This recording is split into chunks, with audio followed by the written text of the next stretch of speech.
लोकसभा में बजट पर चर्चा में भाग लेते हुए कांग्रेस सांसद और नेता प्रतिपक्ष राहुल गांधी ने कहा कि 6 लोगों ने देश को चक्रव्यूह में फंसाया हुआ है। स्पीकर ओम बिरला ने अडानी अंबानी का नाम लेने से मना किया तो राहुल गांधी बोले, क्या इन्हें A1 और A2 कह सकता हूँ।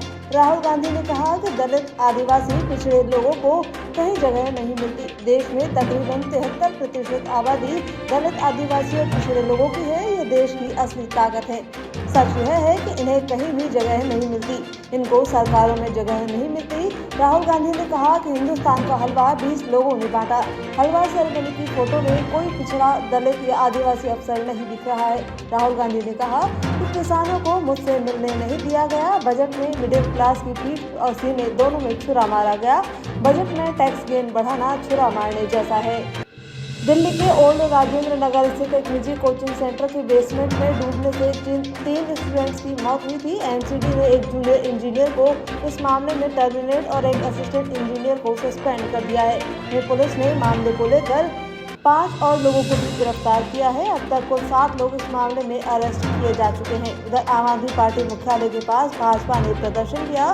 भाजपा कार्यकर्ताओं ने कहा कि एमसीडी में आपका बहुमत है, मेयर भी आपका ही है। यह घटना एमसीडी की लापरवाही के कारण हुई। कार्यकर्ताओं को रोकने के लिए दिल्ली पुलिस ने वाटर कैनन चलाई। वहीं सपा सांसद अखिलेश यादव ने संसद में यह मुद्दा उठाते हुए लोकसभा स्पीकर ओम बिरला को पत्र लिखकर मामले में पीड़ित परिवारों को 1-1 करोड़ रुपए का मुआवजा देने का निर्देश सरकार को देने की मांग की।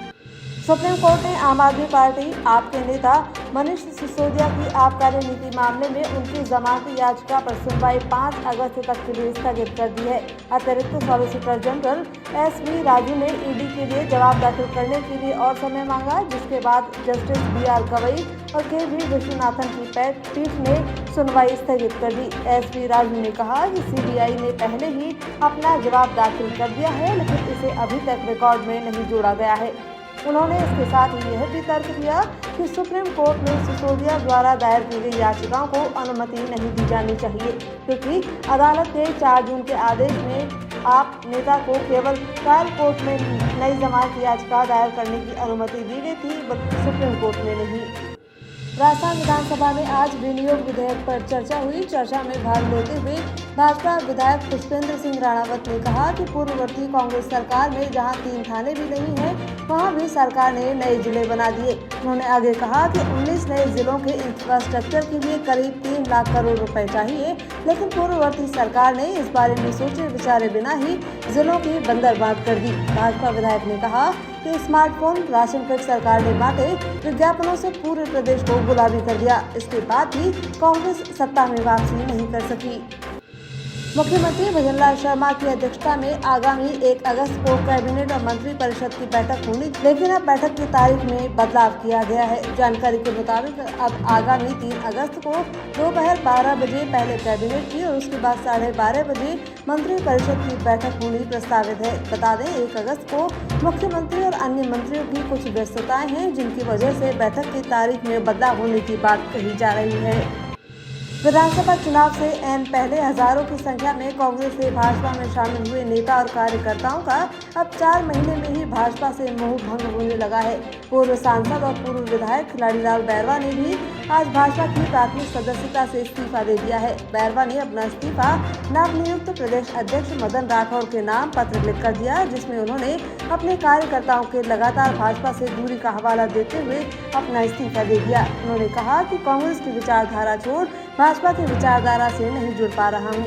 खिलाड़ीलाल बैरवा ने लिखा कि पूर्व मुख्यमंत्री की ओर से अपने चौथी बार मुख्यमंत्री बनने की लालसा में कांग्रेस के दिग्गज नेताओं को कांग्रेस से बाहर निकालने का विफल प्रयास किया। सचिन पायलट के गुट के लोगों के फोन टैप करवाए, इनमें मेरा भी फोन टैप करवाया गया, जो कि जांच का विषय है। जेल से मुख्यमंत्री भजनलाल शर्मा को जान से मारने की धमकी देने के मामले में पुलिस विभाग ने बड़ा एक्शन लिया है। मामले में शालावास सेंट्रल जेल के अधीक्षक सहित 3 लोगों को सस्पेंड कर दिया गया है। जानकारी के मुताबिक विशिष्ट केंद्रीय कारागृह शालावास के अधीक्षक कैलाश प्रसाद शर्मा को जेलर बिहारी लाल और मुख्य प्रहरी अवधेश को सस्पेंड कर दिया गया है। जेल में आज सर्च अभियान के दौरान 10 मोबाइल फोन मिले थे। इसके बाद ये कार्रवाई की गई है।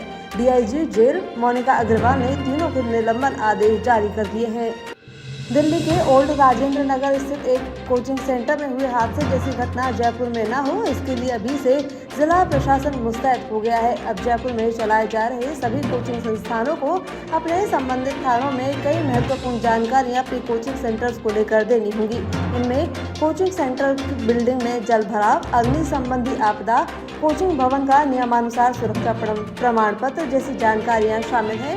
वहीं सभी थानाधिकारियों को भी अपने इलाकों में संचालित कोचिंग संस्थानों के बारे में 2 दिनों के भीतर जानकारी जुटाने के निर्देश दिए गए हैं। महंगाई की मार झेल रही जनता को राजस्थान की सरकार फिर से महंगाई का करंट देने की तैयारी में है। राजस्थान विद्युत विनियामक आयोग ने प्रदेश में बिजली बिलों पर नई टैरिफ दरें तय कर दी हैं। बिजली कंपनियों ने इसे लेकर याचिका पेश की थी। ऐसे में अब वर्ष 2024-25 के लिए आयोग ने बीपीएल और छोटे उपभोक्ताओं को छोड़कर अन्य किसी भी श्रेणी में एनर्जी चार्जेस तो नहीं बढ़ाए हैं। हालांकि आयोग ने पूर्व में निर्धारित किए गए फिक्स चार्ज में 10% से ज्यादा की बढ़ोतरी की है।